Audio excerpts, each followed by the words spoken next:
आज हम 9th class जो है उसके क्षितिज का पाठ कबीर जो है उनकी साखियों के बारे में पढ़ेंगे। तो साखियाँ पढ़ने से पहले हम कबीर का परिचय पढ़ते हैं।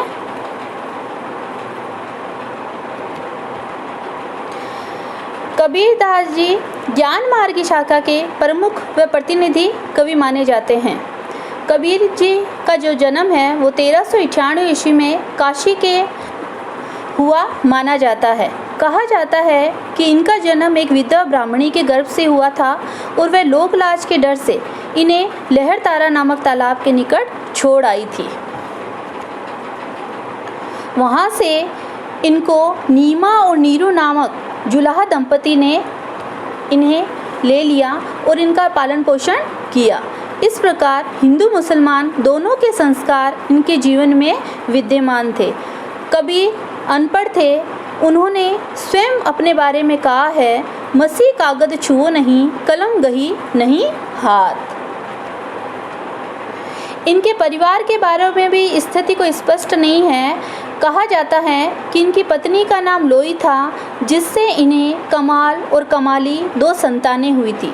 रामानंद जी इनके गुरु थे। कबीर जी की मृत्यु 1518 ईस्वी के आसपास मानी जाती है, मगहर नामक स्थान पर। इनकी जो रचनाएं हैं उसका संकलन बीजक है, जिसके 3 अंग है, शबद, साखी और रमीनी। साहित्यिक विशेषताएं। कबीर के काव्य का विषय कुरीतियाँ, सामाजिक व धार्मिक बुराइयों का खंडन करना था। उन्होंने समाज में फैले हुए जो ढोंग है, आडंबर है, जाति पाति है के भेदभाव पर कड़ा प्रहार किया है। अब हम कबीर दास जी की जो साखियाँ हैं उनके बारे में पढ़ेंगे।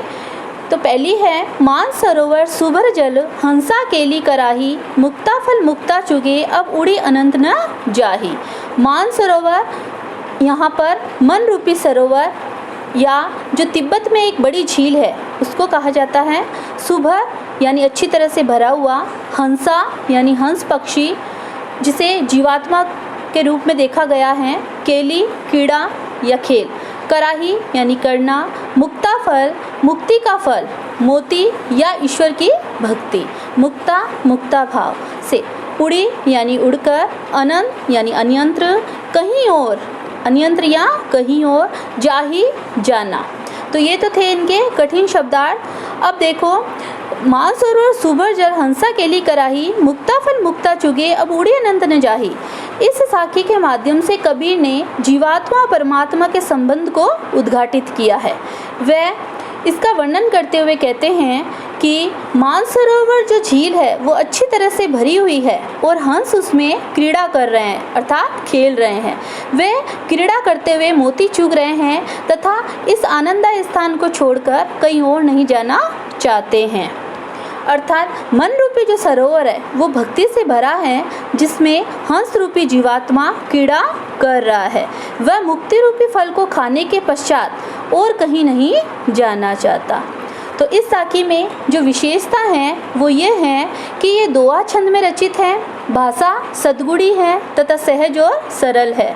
पूरे दोहे में रूपक अलंकार है, हंस जीवात्मा का, मानस और भक्ति से पूर्ण मन का तथा मुक्ता मोक्ष का यानी मुक्ति का प्रतीक है। सेकंड है, प्रेमी ढूंढत में फिरो, प्रेमी मिले न कोई, प्रेमी को प्रेमी मिले सब विश्व अमृत होए।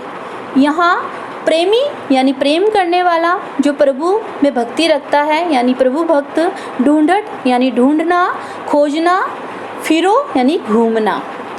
इस साखी के माध्यम से कबीर ने जीवात्मा और परमात्मा के मिलन से उत्पन्न होने वाले प्रभाव को स्पष्ट किया है और वो कहते हैं कि ईश्वर के प्रेमी यानी मैं ईश्वर के प्रेमी को खोजता फिर रहा हूँ, परंतु मुझे कोई भी प्रभु भक्त नहीं मिला है। यदि एक ईश्वर भक्त को दूसरा ईश्वर भक्त मिल जाता तो समस्त विषय वासना रूपी जो विष है वो अमृत में परिणित हो जाता यानी बदल जाता। अर्थात कह सकते हैं कि मैं यानी अहंकार ईश्वर को ढूंढ रहा था, परंतु मेरे मैं यानी अहंकार के कारण ईश्वर की प्राप्ति नहीं हो रही थी। पर जब ईश्वर की प्राप्ति होती है तो अहंकार यानी मैं और उससे उत्पन्न समस्त दुर्गुण जो है यानी विषय विकार है वो अमृत में बदल गए। इस साखी की विशेषता ये है कि ये दोहा छंद में रचित है, भाषा सद्गुणी सरल और सहज है और रूपा का तिशोक्ति अलंकार है।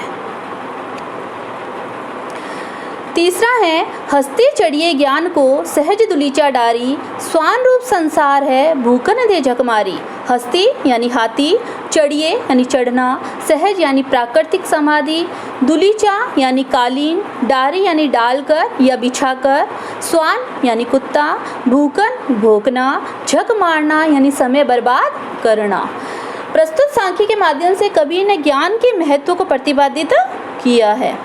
कबीरदास जी कहते हैं, हे साधको, ज्ञान प्राप्ति के लिए तुम ज्ञान रूपी हाथी पर सहज समाधि में आसन लगाकर बैठ जाओ। इस संसार की परवाह मत करो, क्योंकि ये संसार कुत्ते के समान है यानी स्वान है, जो हाथी को मार्ग में चलते देखकर अकारणी यानी बिना कारणी भोंकता रहता है, अपना समय और शक्ति व्यर्थ करता है। कहने का तात्पर्य यह है कि जो सच्चा साधक होता है वो संसार की परवाह न करते हुए सहज रूप से ईश्वर की साधना में लगा रहता है। तो हमें भी जो है वैसे ही ईश्वर की साधना में लगे रहना चाहिए। इस साखी की विशेषता है दोहा छंद है में रचित है, भाषा सद्गुणी सरल और सहज है, ज्ञान की तुलना हाथी से की गई है और यहाँ रूपक अलंकार है। चौथा है पका पकी के कारणी सब जग रहा भुलान, निरपक होई के हरि भजे सोई संत सुजान। पका पकी यानी पक्ष और विपक्ष, कारणे यानी कारण, भुलान यानी भूला हुआ, निरपक यानी निष्पक्ष, होई होकर, भजे भक्ति करना, सोई वही, सुजान यानी ज्ञानी चतुर। प्रस्तुत साखी के माध्यम से कबीर ने वाद विवाद से बचकर निष्पक्ष भाव से ईश्वर की भक्ति करने की प्रेरणा दी है। वो कहते हैं कि पक्ष और विपक्ष के कारण सारा संसार विस्मृत है और अपने अपने पक्ष यानी संप्रदाय को श्रेष्ठ बताने में लगे हुए हैं, परंतु जो निष्पक्ष होकर यानी बिना भेदभाव के बिना पक्ष विपक्ष के ईश्वर का भजन करता है वही सच्चा ज्ञानी होता है, वही सच्चा संत होता है। अर्थात संतों का यही लक्षण है कि वे मन मतांतरों के चक्कर में न पड़कर सच्चे हृदय से ईश्वर की भक्ति करें। तो इस साखी की विशेषता क्या है? दोहा छंद में रचित है, भाषा सतगुणी है तथा सहज और सरल है, सोई संत सुजान यानी सवर्ण की आवर्ती होने की वजह से अनुप्रास अलंकार है। पांचवा है हिंदू मुआ राम कही मुसलमान खुदाई, कहे कबीर सो जीवता जो दो के निकट न जाई। मुआ यानी मर गया, कही कहकर या जपकर, खुदाई यानी खुदा, जीवता जीता है, दुहु दोनों, निकटी यानी निकट पास, जाई जाता है। प्रस्तुत साखी के माध्यम से कबीर ने धार्मिक प्रपंचों से बचने की सलाह दी है और वो कहते हैं कि हिंदू और मुसलमान दोनों अपने अपने ईश्वर का नाम लेते और बंदगी करते हैं यानी प्रार्थना करते हुए मर मिटे यानी मर जाते हैं, परंतु सत्य को नहीं जान सके और आने वाली पीढ़ी में कट्टरता का प्रसार किया। कहने का तात्पर्य यह है कि ईश्वर सर्वव्यापी है, किंतु लोग भ्रमवश उसे अलग अलग मानते हैं, परंतु राम और खुदा एक ही है, बस नाम अलग अलग है, अतः उनमें भेदभाव उत्पन्न करना ठीक नहीं है। कबीर के अनुसार जो इन दोनों संप्रदायों के चक्कर में न पड़ के सच्चे मन से ईश्वर की भक्ति करता है वही सच्चे अर्थ में जीवित है और वही सच्चा ज्ञानी है। इस साखी की विशेषता ये है कि ये व्यंग्यात्मक शैली का प्रयोग किया गया है। कबीर का अक्खड़पन और स्पष्टवादिता स्पष्ट झलक दिखाई देती है। धर्मांधता और सांप्रदायिक कट्टरता से दूर रहने का भी संदेश दिया है। कहे कबीर में क वर्ण की आवर्ती से अनुप्रास अलंकार है। छठा है काबा फिरी काशी भया रामी भया रहीम, मोट चून मेधा भया बैठी कबीरा जीम। काबा यानी मुसलमानों का पवित्र तीर्थ स्थान, काशी हिंदुओं का पवित्र तीर्थ स्थान, भया यानी हो गया, मोट यानी मोटा, चुन आटा, जीम यानी भोजन करना। इस साखी के माध्यम से कबीर ने धर्मांधता को त्याग कर आपसी प्रेम और सौहार्द से जीवन व्यतीत करने की प्रेरणा दी है। वो साखी के माध्यम से कहना चाहते हैं कि ईश्वर में भेद मानना हमारी अज्ञानता की निशानी है, यानी सूचक है। जब मनुष्य के मन से धार्मिक भेदभाव मिट जाते हैं और उसकी धर्मांधता और धार्मिक संकीर्णता समाप्त हो जाती है तो उसके लिए काबा, काशी, राम, रहीम में कोई अंतर नहीं रह जाता। जैसे गेहूं के मोटे आटे को अधिक बारीक पीस लेते हैं तो वो मैदा बन जाता है, परंतु उसका जो स्वरूप है आखिरकार वो आटा ही है जिसे हम आराम से खाते हैं। अतः परमात्मा को चाहे राम कहो या अल्लाह कहो, इसमें कोई फर्क नहीं पड़ता, वो दोनों एक ही है। इस साखी की विशेषता है कि धार्मिक भेदभाव मिटाने की बात कही गई है। इसमें काबा, काशी, राम, रहीम, मोट, चुन आदि प्रतीकों के रूप में प्रयुक्त हुए हैं। बैठे कबीरा जीम में दृश्य बिंब उपस्थित हुआ है।